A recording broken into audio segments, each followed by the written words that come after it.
यहाँ पे मेरे पास एक इक्वेशन है 2x² plus 15x plus 18 is equal to 0।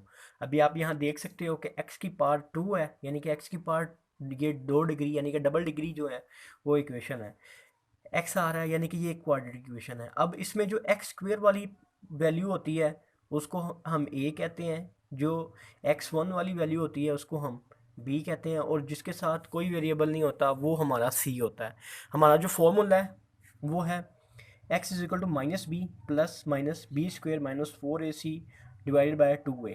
अब b की जगह पे आ जाएगा माइनस माइनस 15, और बी स्क्वेयर 15 का स्क्वेयर, और 4 वैसे आ जाएगा फॉर्मूले का, ए की पावर 2 आ जाएगी, और सी की पावर जो है वो 18 आ जाएगी, और 2 डिवाइड बाई मल्टीप्लाई बाई 2। ठीक, अब ये आ जाएगा 15 का वैसे आ जाएगा, इसका स्क्वायर लिया 225 आ गया, इसको इसके साथ मल्टीप्लाई किया, इसका आंसर को इससे मल्टीप्लाई किया 144 आ गया, और डिवाइडेड बाई 2 ज़रब 2 4 हो जाएगा, 2 multiply by 2 is equal to 4।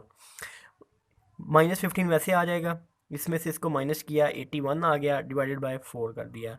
उसके बाद x इज इक्वल टू ये वैसे आ जाएगा, इसका मैंने अंडर रूट लिया है तो ये प्लस माइनस 9 आ जाएगा, और इसकी जो पावर है ये 4 वैसे आ जाएगा। इसको मज़ीद सिंप्लीफाई करते हैं, x is equal to -15 plus 9 is divided by 4। अब इसमें जो है ना वो एक मैं प्लस के साथ ले लूँगा और एक मैं माइनस के साथ ले लूँगा मज़ीद सॉल्व करने के लिए। अब यहाँ पे आप देख सकते हैं कि एक मैंने जो है वो प्लस के साथ ले लिया है और एक मैंने ये माइनस के साथ ले लिया है। अब इसमें से इसको मैं करूँगा, ये माइनस का है और ये जमा का है, बाकी माइनस का 6 रह जाएगा और 4 वैसे आ जाएगा।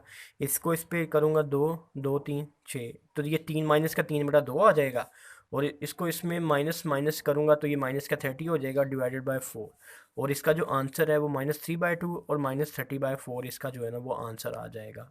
तो ये मेथड है जिसमें आप क्वाड्रेटिक इक्वेशन को फॉर्मूला की मदद से जो है वो सॉल्व कर सकते हैं।